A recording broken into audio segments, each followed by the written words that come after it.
Hello అండి. ఈ curry అనేది దేనితో అయినా చాలా బెస్ట్ కాంబినేషన్ అండి. రైస్ కానీ, చపాతీ కానీ, రాగి ముద్దతో కానీ ఇలా ఒకసారి ట్రై చేయండి. చాలా టేస్టీగా ఉంటది. ముందుగా బెండకాయలను మంచిగా వాష్ చేసుకొని పొడిగుడ్డతో తుడిచేసుకోవాలండి. తుడుచుకున్న తర్వాత సాంబార్లో వేస్తాం కదా, ఆ మాదిరిగానే కట్ చేసుకోవాలి.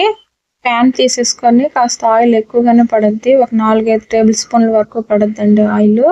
వేసుకొని దాంట్లో బెండకాయలు వేసి బాగా ఫ్రై చేసుకోవాలి. అవి ఫ్రై అవుతుంటాయి. మరో పక్కేమొచ్చి టమాటాలను, పచ్చిమిర్చి కట్ చేసేసుకొని మిక్సీ పట్టుకోవాలండి. ఆనియన్స్ని కూడా చాలా గుండగా తురుముకోవాలి. బెండకాయలు బాగా ఫ్రై అయిపోయాయి.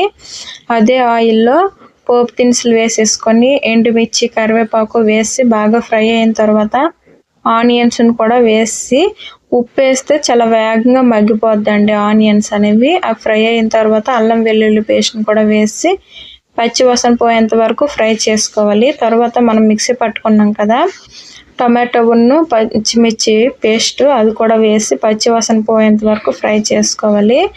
1/2 టేబుల్ స్పూన్ పసుపు, 1/2 టేబుల్ స్పూన్ కారం. ఇవి 2 రకాల కారాలండి. ఇంటి దగ్గర నుంచి తెచ్చుకున్నా. ఆ కారం అనేది కారం ఎక్కువ లేదని బయట ఒక ప్యాకెట్ తీసుకున్నా. ఆ కారం, టేస్ట్కి సరిపడా ఉప్పు వేసేసుకోవాలి.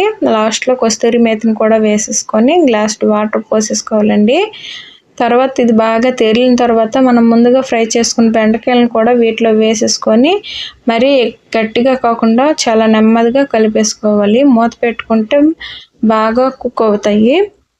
ఆ లాస్ట్లో కొంచెం కొత్తిమీర జల్లేసుకుంటే ఎంతో టేస్టీ అయిన కర్రీ రెడీ అయినట్టేనండి. ఒకసారి ట్రై చేయండి. నా వీడియోస్ మీకు నచ్చినట్లయితే సబ్స్క్రైబ్ చేసుకోండి. Thank you for watching.